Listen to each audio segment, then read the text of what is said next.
Hello दोस्तों, तो कैसे हो आप लोग। आई होप मस्त और मजे में होंगे। चलिए भाई स्टार्ट करते हैं आगे। तो हम व्रत के बारे में बात कर रहे थे, तो आज हम उसके आगे और बहुत ही इंपॉर्टेंट हम जीवा की लंबाई को निकालना आज सीखेंगे। लेंथ ऑफ कॉर्ड कैसे निकाली जाती है, ठीक है। बड़ा सिंपल सा लॉजिक है, कुछ भी नहीं है भाई। आप सिंपल से एक बात बताइए कि अगर मान लो कि ये तुम्हारा व्रत है, ये तुम्हारा व्रत है, अगर यहां से एक जीवा जा रही है भाई, यहां से ये जीवा है, इस जीवा की लंबाई आपको निकालनी है। कैसे निकालेंगे, है ना। सिंपल सा प्रोसेस क्या है भाई, सबसे पहले जीवा की लंबाई कैसे निकालेंगे। तो पहले मैं यहां से लंब डालूंगा। अब आपको कुछ थ्योरम्स आपको पता ही होनी चाहिए भाई। अगर ये केंद्र है, ओ केंद्र है ना, यहां से मैंने लंब डाला हुआ है, ठीक है। तो ये दोनों इक्वल पार्ट में डिवाइड करेगा। पहली बात ये, अगर मुझे मान लो ए बी चाहिए तो मैं पहले क्या करूंगा भाई, मैं पहले ए एम निकालना चाहूंगा। क्या निकालना चाहूंगा, ए एम। तो अगर मैं ए एम निकालूंगा, फिर मैं क्या करूंगा, अगर मुझे जीवा की लंबाई मतलब ए बी चाहिए तो मैं क्या करूंगा भाई, इसका ट्वाइस कर लूंगा ए बी का, तब आ जाएगा। तो देखो कैसे करूंगा, सिंपल सी बात सुनो। ये यहां से ऐसे कुछ जा रहा है, ठीक है। अब क्या हुआ कि ओ एम है, ये ए एम है, ठीक है भाई। ये इसकी त्रिज्या होगी ए और इसको मैं पी कह रहा हूं। तो मुझे बताओ ए एम मैं कैसे निकालूंगा। तो बड़ा सिंपल सा है, a square minus p square, perpendicular hypotenuse minus ये जो परपेंडिकुलर वो निकाल माइनस कर लेंगे, है ना भाई। पाइथागोरस थ्योरम लगाएंगे। तो मुझे बताओ ए बी क्या होगा यहाँ से। तो ए बी मतलब 2 इंटू में ए स्क्वायर माइनस का पी स्क्वायर। तो ये सिंपल सी जो है वो हमारी बात हो जाएगी, ठीक है। तो इतनी बात हमारे अगर समझ में आ जाएगी तो हम निकाल सकते हैं आराम से, कोई भी इसके अंदर प्रॉब्लम नहीं होगी, ठीक है। चलिए क्वेश्चंस करेंगे, तब ज्यादा हमारा जो कॉन्सेप्ट है वो क्लियर होगा। चलिए भाई, सबसे पहला आज का जो क्वेश्चन है ना, तो आज का है रेखा x प्लस वाई बराबर 1 है और ये आपको व्रत का समीकरण दे रखा है। बिंदु ए पे काटते तो जीवा ए बी की लंबाई ज्ञात कीजिए। देखो भाई, सबसे पहले हमारे पास व्रत के समीकरण से सबसे पहली चीज जो है वो हमें केंद्र निकालना होगा। क्या निकालना होगा, केंद्र। केंद्र निकालने के बाद हम वहां से क्या निकालेंगे, ए निकालेंगे, और फिर हम वहां से क्या निकालेंगे, पी निकालेंगे। ये दो बातें हमको निकालना। केंद्र निकाल देते भाई। देखो ए का फॉर्मूला लिख देता हूं, माइनस जी और माइनस एफ होता है। जी मतलब एक्स के गुणांक का आधे का साइन चेंज करना है। एक्स का गुणांक 4, 4 का आधा 2, माइनस है तो प्लस का 2। एफ कितना भाई, एफ इधर है ही नहीं तो एफ कितना हो गया, 0, क्योंकि वाई नहीं इसलिए 0 हो गया। ए कैसे निकालेंगे भाई, याद करो, बताया था g square plus f square minus c. तो बताओ जी की वैल्यू 2 है तो 2 का स्क्वायर 4, एफ है ही नहीं माइनस, और सी की वैल्यू -5 है। तो ये माइनस का प्लस और 4 9 हो जाएगा, तो 9 की वैल्यू मतलब 3 आ जाएगी। अब मैं निकाल सकता हूं यहां से पी। क्या निकाल सकता हूं मैं, यहां से पी निकाल सकता हूं। अच्छा कैसे निकालेंगे भाई पी। तो देखो पी निकालने के लिए मुझे कुछ नहीं करना है, मुझे पहले यहां से इसको मुझे जो है वो इसको सेटिस्फाई करवाना है इस पे, ठीक है। सेटिस्फाई करूंगा मैं, तो सेटिस्फाई कैसे करूंगा भाई, 2 को रखूंगा तो 2, y की वैल्यू 0 है, +1 इधर गया तो -1 अपॉन में 1 + 1 मतलब √2 हो जाएगा। ये सब चीजें हमको डायरेक्ट याद होनी चाहिए। तो ये 1/√2 हो जाएगा। अब मुझे बताओ भाई जीवा की लंबाई कितनी हो जाएगी। मान लो जीवा की लंबाई हमारी अगर ए बी है तो कितनी हो जाएगी भाई, 2a square minus p square. ये हमारा फॉर्मूला होता है, आगे बहुत जगह यूज आएगा। तो 2a square minus p square, a की वैल्यू जो है वो 3 है तो 3 का स्क्वायर 9, ये 1/√2 का स्क्वायर 1/2 तो हो जाएगा 2। 18 में से गया तो 17, तो √17 और अपॉन में आ जाएगा भाई √2, ठीक है। तो ये तो कैंसिल हो जाएगा √2 टाइम्स, तो कुल मिला के √34 जो है वो इसका परफेक्ट आंसर आपको मिल जाएगा, ठीक है। सही से लिख देते हैं। तो जो √34 है वो हमारा इसका परफेक्ट आंसर आ जाएगा, ठीक है। इतनी सी बात है, आपको समझ में आ जानी चाहिए। चलिए भी स्टार्ट करते हैं नेक्स्ट क्वेश्चन। व्रत की एक जीवा का समीकरण है, जीवा की लंबाई ज्ञात कीजिए। वो का वही कॉन्सेप्ट है, पहले मैं सी निकालूंगा। हम कर रहे हैं भाई इसका सॉल्यूशन। तो पहले मैं सी निकालूंगा। सी के लिए मैं क्या करूंगा भाई, यहां से देखूंगा इसका आधा और साइन चेंज 1, इसका आधा और साइन चेंज कर -3। फिर मैं ए निकाल दूंगा, कुछ नहीं, इसका स्क्वायर करना, 1 का स्क्वायर 1, 3 का स्क्वायर 9, माइनस है और इधर क्या है माइनस, तो प्लस हो जाएगा और आ जाएगा 15 और कितना हो जाएगा 24 और 1 25, मतलब ए की वैल्यू 5 आ गई। फिर मैं निकालूंगा डायरेक्ट पी की वैल्यू, यहां से इसको संतुष्ट करवाना है। तो हो जाएगा 3 - 6 और प्लस का 4 बट्टे में 3 का स्क्वायर 9, 2 का स्क्वायर 4, 9 4 13, ठीक है। तो यहां से हो जाएगा 7 है तो 1/√13। तो डायरेक्ट करने की कोशिश करेंगे ना, जितना हम स्किप करेंगे उतना हमारे लिए फायदा है। ए बी की वैल्यू निकाल देते हैं। फॉर्मूला मैं लिख देता हूं, a² - p²। ये हो गया 2, 1 का स्क्वायर मतलब 5, 5 का स्क्वायर मतलब 25 माइनस 1 बट्टे में आ जाएगा 13। ठीक है भाई, रूट 13 का स्क्वायर 13 हो गया, 2 हो गया भाई। और इधर करेंगे 13 इंटू 25, 13 पंजे 65 का 5 हासिल आई 6, 13 दूना 26, 26 और 6 32, तो 325 माइनस 1 और बट्टे में कितना रह जाएगा 13, हो जाएगा 324 जो 18 का होता है और बट्टे में आ जाएगा रूट 13। तो यहां तक अगर आप छोड़ तो आंसर है, नहीं तो यहां से 3 और कुछ भी आपके जैसे ऑप्शन में दे रखा है उस हिसाब से आप निकाल सकते हैं। हमको तो भाई कॉन्सेप्ट सीखने, क्वेश्चन जो है वो आप ऐसा सैनी में से करना, बहुत ही अच्छे क्वेश्चन और हम भी उसके क्वेश्चन बहुत सारे सॉल्व करेंगे। चलिए भाई आगे बात करते हैं। एक बार देख ले तो वीडियो मैंने स्टार्ट किया या नहीं किया था। ओके वीडियो स्टार्ट है भाई। चलते भाई, वृत्त द्वारा एक्स अक्ष पर काटे अंधखंड की लंबाई। भाई एक्स अक्ष पर काटा, देखो सिंपल सा प्रोसेस समझा देता हूं, है ना। अगर सिंपल सा प्रोसेस समझ गए फिर तो हमारा आंसर आना ही है। ये कुछ इस प्रकार से दे रखा है। अब एक जो है वो हमने वृत्त लिया, एक जो है वो हमने वृत्त लिया कुछ इस प्रकार से। वृत्त लेने के बाद इसने क्या किया भाई, इन दो बिंदुओं को यहां पर काटा। अब मुझे बताओ अगर ये इन दोनों बिंदुओं पर काट रहा है तो इसकी लंबाई मुझे चाहिए।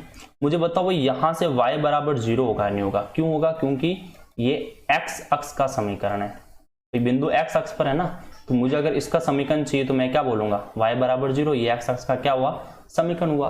अब मेरा कॉन्सेप्ट बड़ा सिंपल सा है, मुझे कुछ नहीं करना है भाई, मुझे कुछ भी नहीं करना है। पहले तो इसके केंद्रक से मुझे क्या करना है, इसको सेटिस्फाई करवाना है। केंद्र माइनस जी और माइनस का f जो होगा वो केंद्र होगा। अगर मुझे यहां से a की वैल्यू निकालनी है तो आप बोलोगे भाई a तो बड़ा सिंपल सा लॉजिक है, a हो जाएगा आपका जी स्क्वायर प्लस एफ स्क्वायर और माइनस का c।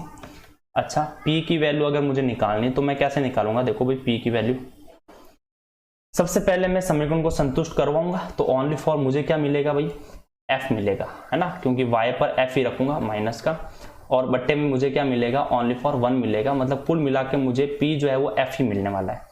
अगर मुझे यहां से ए बी का समीकरण चाहिए, मतलब मुझे ये a है और ये b, इसका समीकरण चाहिए, इसकी वैल्यू चाहिए, तो मैं क्या करूंगा भाई, वही अपना रूट 2 a स्क्वायर, तो a स्क्वायर में करूंगा तो रूट हट जाएगा तो आ जाएगा g square plus f square minus c, और माइनस का करूंगा p का स्क्वायर मतलब f स्क्वायर, ये तो कटना ही है, तो कुल मिला के आ जाएगा 2 जी स्क्वायर माइनस का c। तो ये सिंपल से क्या हो जाएगी इसकी इक्वेशन, जो हमें x अक्ष पर अंतखंड काटेगी लंबाई। वैसे y अक्ष पर काटेंगे तो हो जाएगा 2 g की जगह f आ जाएगा तो f स्क्वायर माइनस का c। तो ये इसका सिंपल सा लॉजिक है जो हमको आना चाहिए। ठीक है, चलिए आगे देखते हैं। अब आगे कुछ मजेदार क्वेश्चन हम करने की कोशिश कर रहे हैं। तो इसके अंदर बोला उस वृत्त का समीकरण जो बिंदुओं से गुजरता है। भाई आप पहले या तो वृत्त का समीकरण आप निकालो, ठीक है, ठीक है, x और y की वैल्यू रखो और फिर उनको सॉल्व करके हम वैल्यू निकालेंगे। नहीं तो हम डायरेक्ट इसके अंदर क्या करेंगे, वैल्यू पुट करेंगे। देखो कैसे, मैं पहले ए ऑप्शन को मान लेता हूं इसका आंसर है, तो मैं पहले इसको सेटिस्फाई करूंगा बिंदु 1 और -1 से। तो देखो कैसे करेंगे, 1 का स्क्वायर 1, 19 एकम 19 ये आ गया, प्लस y का स्क्वायर 1 आएगा, 1 इंटू 19 कितना हो जाएगा, ये 19, माइनस का आ जाएगा 160 और ये माइनस का आ जाएगा 132 और वो आ जाएगा प्लस का 150 बराबर, क्या ये 0 आ रहा नहीं आ रहा, आप मुझे बताओ। देखो भाई ये हो जाएगा 38 माइनस ये कितना हो जाएगा भाई 292 और माइनस का 150। अगर मैं इन दोनों को, अच्छा ये प्लस का 150 है, अगर मैं इन दोनों को जोड़ता भी हूं तो भी 200 से कम ही आ रहा हो, 292, मतलब ये तो नहीं आ रहा। ठीक है भाई, तो एक को सेटिस्फाई नहीं करा तो दूसरा चेक करने की जरूरत नहीं है। फिर हम चलते हैं बी ऑप्शन पे, डायरेक्ट करने की कोशिश करते हैं बी ऑप्शन में। 23 एकम 23, ओके, प्लस 23 एकम 23, वाई का भी स्क्वायर, अच्छा वैल्यू यहां से देख रहा हूँ, इस इक्वेशन पुट करवा रहा हूँ। एक्स की वैल्यू क्या है, प्लस का 1, वाई की वैल्यू है तो माइनस का है, तो माइनस का 83 और माइनस का 130। तो थोड़ा सा अगर यहाँ पर हम दिमाग लगाए तो ये देखो ये दोनों माइनस होके जुड़ेंगे और यहाँ पे लगभग 47 आ रहा, मतलब ये भी 0 आने की कोई चांसेस नहीं है। चलते अब इसकी बात करें तो ये हो जाएगा 23 और प्लस का 23 प्लस एक्स की वैल्यू 1 है और माइनस प्लस का 83 हो जाएगा और यहाँ से माइनस का 130 हो जाएगा। तो एक माइनस है बाकी प्लस है, तो कुछ चांसेस है। तो देखो ये जैसे 47 हो जाएगा, 47 और ये कितना हो जाएगा, ये कितना हो जाएगा 47 होगा ना, हाँ 47 में जोड़ के देखे भाई, 7 और 3 10 और ये हो गया 13, तो 130, मतलब ये वाला समीकरण आने के चांसेस है, मतलब सी ऑप्शन हो सकता है। ठीक है, अगर मैं यहाँ पे देखूं, देखो यहाँ पर भी अगर मैं इस एक एक को रख के देखूं यहाँ पर, तो आप मुझे बताओ यहाँ पर क्या आ रहा है, प्लस का 130 आ रहा है। ठीक है, तो अगर ये प्लस का 130 आ गया तो मतलब वो तो 260 के बराबर, 0 के बराबर नहीं आएगा, मतलब ऑप्शन सी जो है वो इसका परफेक्ट हो जाएगा। फिर हम 2 और 4 बिंदु रख के इसमें चेक कर सकते। अगर ऐसे 2 समीकरण होते इसमें ये दोनों ही सेटिस्फाई हो रहा है तो फिर हम अगला बिंदु रखते हैं। ठीक है, तो ऐसे क्वेश्चन हमेशा हम ऑप्शन से करें तो हमारे लिए बहुत बेटर होगा। चलिए भाई नेक्स्ट क्वेश्चन, उस वृत्त का समीकरण जो इन बिंदुओं से गुजरता है। चलिए भाई बिंदु रख देते हैं। सबसे पहले ए ऑप्शन में रखते हैं। ए की वैल्यू x की जगह 1 रखूंगा, y की जगह 2, 2 का स्क्वायर 4, माइनस का 4, माइनस 7 दूनी 14 और प्लस का 13। थोड़ा सा दिमाग लगाएंगे तो ये तो 13 और ये 14 कट रहा है, ये भी कट रहा है, मतलब 0 आ रहा है। दूसरा बिंदु भी रख के देख लें। ठीक है, तो 3 का स्क्वायर 9, 5 का स्क्वायर 25, माइनस 4 या 12, माइनस का 35 और प्लस का 13। तो अगर यहाँ से चले अपन तो देखो भाई, देखो देखो देखो यहाँ से कहाँ से हो जाएगा। अच्छा यहाँ से देख लेते हैं, 25 और 9 कितने हो जाएंगे भाई हमारे, 34 हो जाएंगे, और यहाँ से 1 आ जाएगा तो इसमें जुड़ते ही 35 और ये माइनस 35, मतलब ये भी 0 हो रहा है। अब 6 और 3 रख के देखते हैं। 6 का स्क्वायर कितना हो जाएगा, 36, प्लस 3 का स्क्वायर 9, माइनस 6 चौक 24, माइनस 7 या 21 और प्लस का 13। ये 45 हो रहा है, ये 45 हो रहा है। ठीक है, 45 हो रहा है ना, हाँ। ये भी कितना हो रहा है भाई, ये भी 45 हो रहा है ना, तो मतलब 13 बच रहा है। मतलब ये पॉइंट जो वो इस बिंदु को सेटिस्फाई नहीं कर रहा है। ठीक है, तो मतलब ये वाला ऑप्शन हमारा नहीं होगा। फिर बी की तरफ चलेंगे तो बी के अंदर वैल्यू रखेंगे तो देखो 1 का स्क्वायर 1 प्लस 2 का स्क्वायर 4, मतलब 5 हो गया। तो यहाँ से हमारा 5 आया। ये आ गया बेटा माइनस का 9 और माइनस का 16, 9 और 16 मतलब माइनस का 25 आ रहा है और प्लस का आ रहा है 33। तो यहाँ से तो ये बिल्कुल भी नहीं हो रहा है। ठीक है, इसको हम चेक करेंगे तो देखो वैल्यू कितना हो गया, 1 और 4 मतलब ये 5 हो गया, माइनस का 7 हो गया और 10 तो मतलब माइनस का 17 हो गया और प्लस का 12, मतलब ये भी 0 हो रहा है, मतलब इसको सेटिस्फाई किया। 3 और 5 रखेंगे, 3 का स्क्वायर 9, 5 का स्क्वायर 25, 9 और 25 कितने हो गए भाई, 9 और 25 हो गए हमारे पास 34 आ गए। फिर आएगा अच्छा इस बिंदु को सेटिस्फाई कर रहा ना, 3 सत्ते 21, माइनस 21 और माइनस 25, तो माइनस 21 और माइनस का 25 कितने हो जाएंगे, ये माइनस का 46 हो रहा है। ठीक है, और प्लस का क्या है 12, तो जैसे मैं 12 इसमें जोड़ू तो ये 46 और ये 46, मतलब ये भी 0 हो रहा है। अब इस बिंदु को देखना है, 6 का स्क्वायर 36 और 3 का स्क्वायर 9, तो 36 और 9 हो जाएंगे हमारे पास 45। मैं डायरेक्ट वैल्यू पुट कर रहा हूँ है ना, 6 से तो 42 माइनस 15, तो माइनस का 42 और माइनस का 15 कितना हो जाएगा भाई, माइनस का 57 और प्लस का 12 है, तो ये भी प्लस का 57 हो जाएगा और माइनस 57, मतलब ऑप्शन नंबर सी जो है वो हमारा इसके अंदर परफेक्ट माना जाएगा। ठीक है, बहुत सिंपल सा क्वेश्चन है, डायरेक्ट वैल्यू पुट करके हमको चेक करना, बहुत जल्दी हो जाएगा। समझाने में टाइम लगता है, बात करने में ज्यादा टाइम नहीं लगता। चलिए भैया स्टार्ट करते हैं नेक्स्ट क्वेश्चन। यदि बिंदु एक वृत्त पर स्थित है, 4 बिंदु एक वृत्त पर स्थित है तो के का मान ज्ञात कीजिए। देखो एक सिंपल सी लॉजिक हम बात करते हैं इस पे कुछ लॉजिक इस प्रकार से भाई,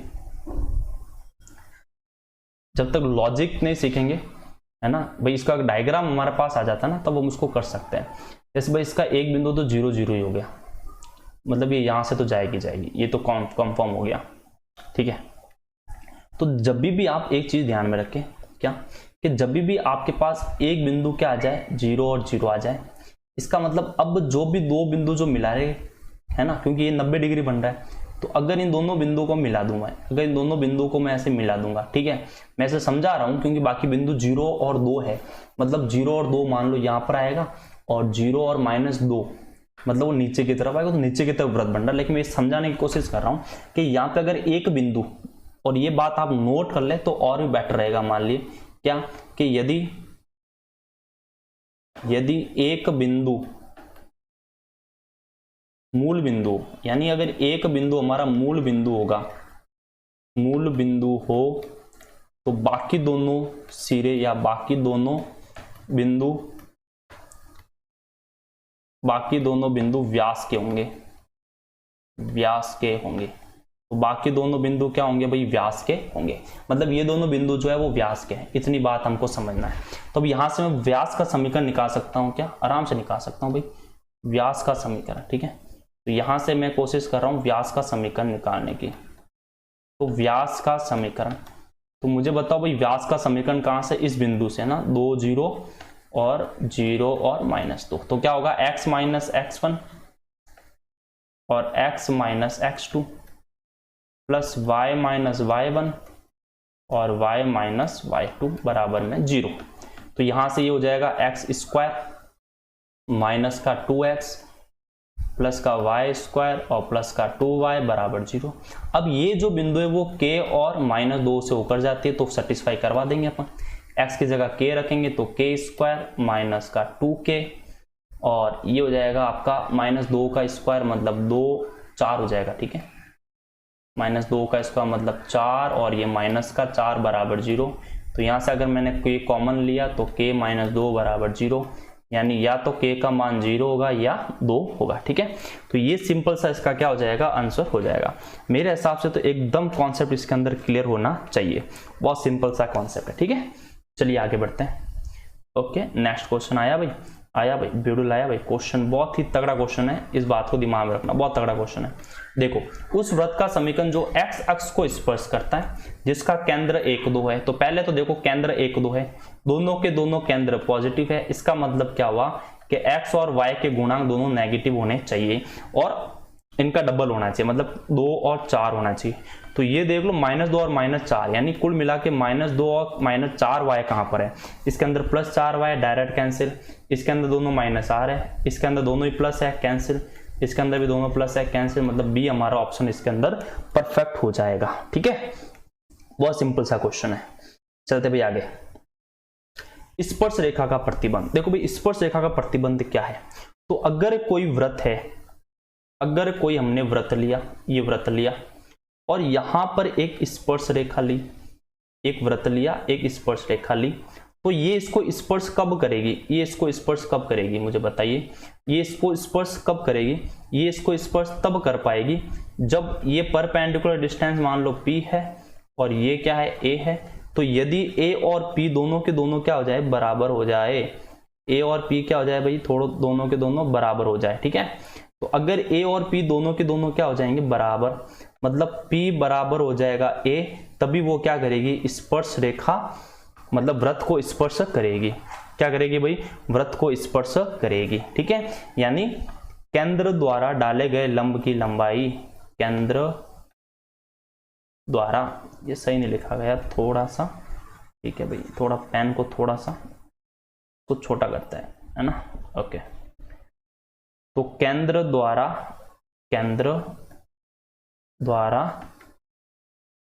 वृत्त पर डाले गए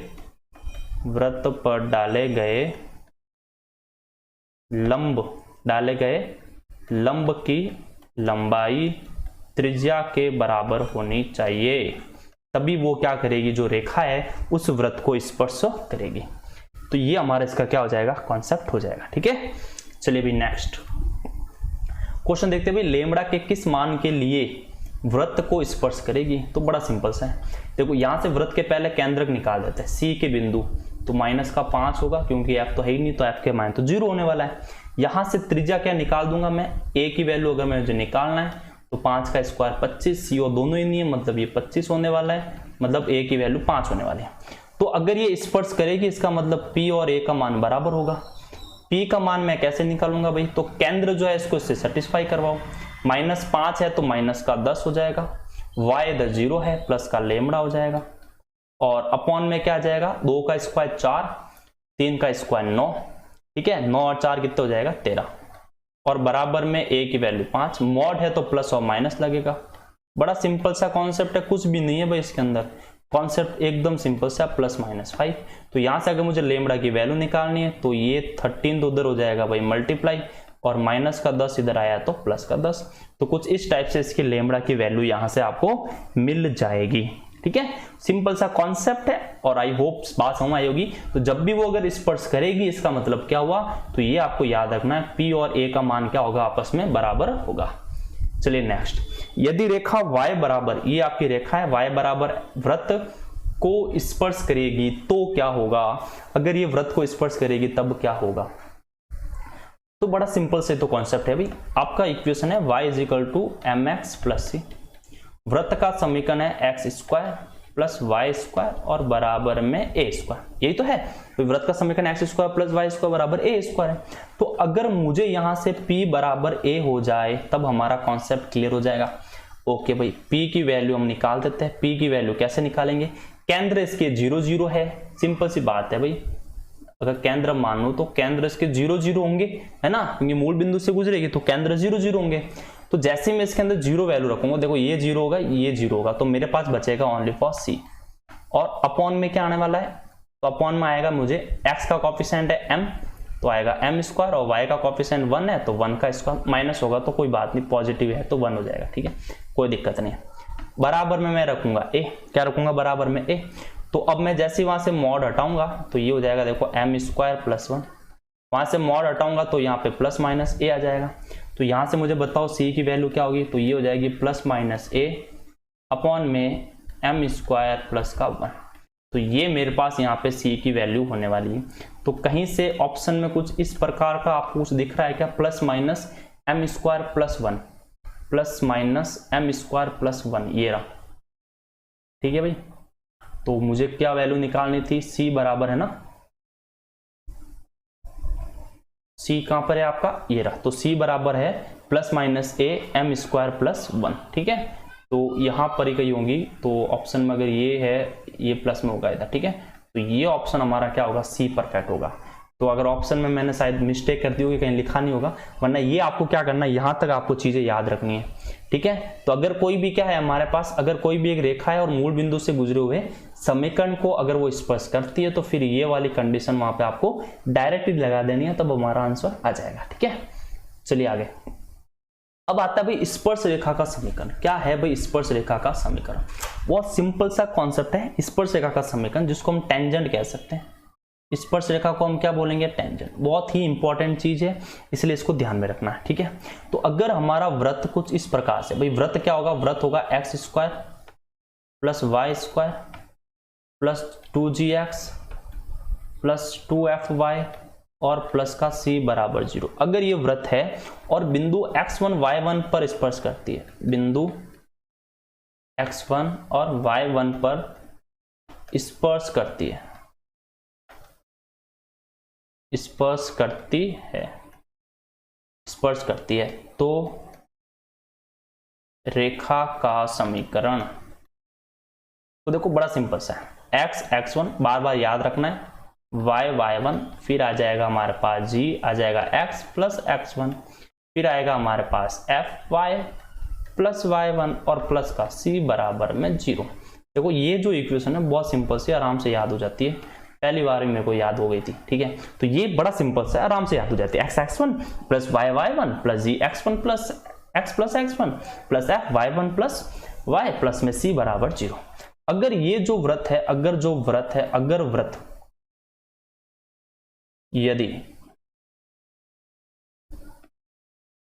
यदि वृत्त हमारा ऐसा हो जाए x square plus y square बराबर में ए स्क्वायर, बड़ा सिंपल सा है, x x1 plus Y y1 और बराबर में आ जाएगा a का स्क्वायर। बस ये इसकी इक्वेशन हो जाएगी अगर वो मूल बिंदु से गुजरती है तो, है ना, मूल बिंदु से गुजरती है तो इस टाइप से इसका हो जाएगा। ठीक है, तो मेरे हिसाब से बड़ा सिंपल सा कॉन्सेप्ट है जो आपको याद होना चाहिए। तो सबसे इंपॉर्टेंट तो ये वाली चीज है और ये दोनों के दोनों आपको याद रखने। चलिए भाई नेक्स्ट, वृत्त x square plus y square बराबर 25 के बिंदु पर स्पर्श रेखा का समीकरण ज्ञात कीजिए। तो इन बिंदु पर क्या करना है भाई, हमको स्पर्श रेखा का समीकरण निकालना है। तो कैसे निकालेंगे? देखो ये मूल बिंदु से गुजरती, तो यहाँ से a की वैल्यू तो 5 हो जाएगी, तो कोई दिक्कत ही नहीं है। ठीक है, तो गुजरती है तो क्या होता है समीकरण x x1 plus y y1 और बराबर में a स्क्वायर। मुझे बताओ x की वैल्यू पता नहीं, x1 तो 3 है ना, तो ये हो जाएगा 3x। ठीक है, प्लस माइनस लिख देता हूँ डायरेक्ट ही, माइनस का 4y और a स्क्वायर का मान 25 हो जाएगा और ये हमारा सिंपल सा इसका आंसर आ जाएगा। ठीक है, बड़ा सिंपल सा कॉन्सेप्ट है। चलिए भाई नेक्स्ट क्वेश्चन, y स्क्वायर को बिंदु 1 2 पर स्पर्श रेखा का समीकरण क्या होगा? तो भाई स्पर्श रेखा का समीकरण क्या होगा तो बताइए क्या है? बड़ा सिंपल सा है। क्या होगा? पहले तो हमारा g और f निकाल लेते हैं, g और f। अब समझे, अब यहाँ पर हम g और f की वैल्यू निकाल रहे हैं ना, तो वो नेगेटिव वाला कॉन्सेप्ट नहीं, वो जब केंद्र निकालते तब है। तो यहाँ पे g की वैल्यू जो है वो -5/2 ही रहेगी और f की वैल्यू +2 ही रहेगी। इतना कॉन्सेप्ट हमको ध्यान में रखना होगा। ठीक है भाई, सॉल्यूशन निकाल देते इसका। तो देखो क्या होगा, x x1 यानी x x1 की वैल्यू 1 ही है, प्लस y y1 यानी 2y, प्लस का g की वैल्यू है माइनस का 5/2, थोड़ा सा सही से लिख देते हैं, माइनस 5/2, x प्लस x1 मतलब x प्लस 1, प्लस f की वैल्यू क्या है 2, y प्लस 2 और प्लस का c कितना है, माइनस का 8 है ना c, तो माइनस का 8 और बराबर में 0। ठीक है, अब देखो यहां पर 2 जो है वो एलसीएम में आ रहा होगा। ठीक है, तो मैं इस 2 को हटाते हुए मैं सीधा का सीधा इधर करता हूं। तो देखो ये हो जाएगा 2x प्लस 4y और माइनस का 5x और माइनस का 5, प्लस 2 दूनी 4 हो जाएगा, तो हो जाएगा 4y प्लस का 4 माइनस 2 8 16 और बराबर में 0। तो 2x और ये हो जाएगा 5 माइनस 3x, 4 और 4 हो जाएगा 8y, माइनस का 5 और ये माइनस का 1 और माइनस का 16 मतलब माइनस का 17 रह रहा है इधर। ठीक है, तो एक बार वापस कैलकुलेशन जो है वो आप प्लीज इसमें चेक कर लेना भाई, कैलकुलेशन क्या है। ठीक है, इतनी आपको कॉन्सेप्ट तैयार होना चाहिए था। ठीक है, ओके भाई चले आगे। तो यहां तक का एकदम कॉन्सेप्ट क्लियर हो जाना चाहिए। ठीक है, अगर कहीं भी अगर आपको कैलकुलेशन मिस्टेक नजर आए तो वो प्लीज आप चेक कर लेना। ठीक है, चलिए भाई आगे। अभिलंब का समीकरण क्या होता है? अभिलंब का समीकरण देखो, अगर कोई वृत्त है और एक वृत्त की स्पर्श रेखा है, ये वृत्त की स्पर्श रेखा है, ये वृत्त की स्पर्श, तो इसकी लंबवत जो है उसको हम क्या कहेंगे भाई, इसकी जो लंबवत होती है रेखा उसको हम बोलेंगे अभिलंब, और ये अभिलंब हमेशा केंद्र से होकर जाएगी। इस बात को भी हम ध्यान में रखें तो बेटर है। ये जो है वो हमेशा केंद्र से होकर ही जाएगी, तो जब भी ऐसा है तो आप केंद्र से उसको सेटिस्फाई करवा दीजिए, हमेशा केंद्र से जाएगी। ठीक है, तो उसको सेटिस्फाई करवा देंगे तो भी हमारा आंसर आ जाएगा। वरना अगर हमको इसका समीकरण रखना तो बड़ा सिंपल सा है, x माइनस x1 अपॉन में ध्यान रखना वापिस आएगा x1 और x1 के साथ हमेशा g पधारेंगे। क्या पधारेंगे? g। फिर y माइनस y1 हमेशा y1 रखना है और प्लस में y1 के साथ f आता है। क्या आता है भाई? f। तो ये जो है वो हमारे अभिलंब का क्या हो जाएगा? समीकरण हो जाएगा। वरना आप डायरेक्ट इसके अंदर क्या कर सकते हैं, तो आप डायरेक्ट इसके अंदर क्या कर सकते हैं भाई बताओ, मूल ये जो केंद्र है उसको रखेंगे और सेटिस्फाई करवाना है। ठीक है, तो यहां तक का कॉन्सेप्ट आई होप आपको एकदम अच्छा लगा होगा और यहां तक कोई प्रॉब्लम आपको नहीं होगी। नेक्स्ट वीडियो में नेक्स्ट क्वेश्चंस को डिस्कशन करेंगे।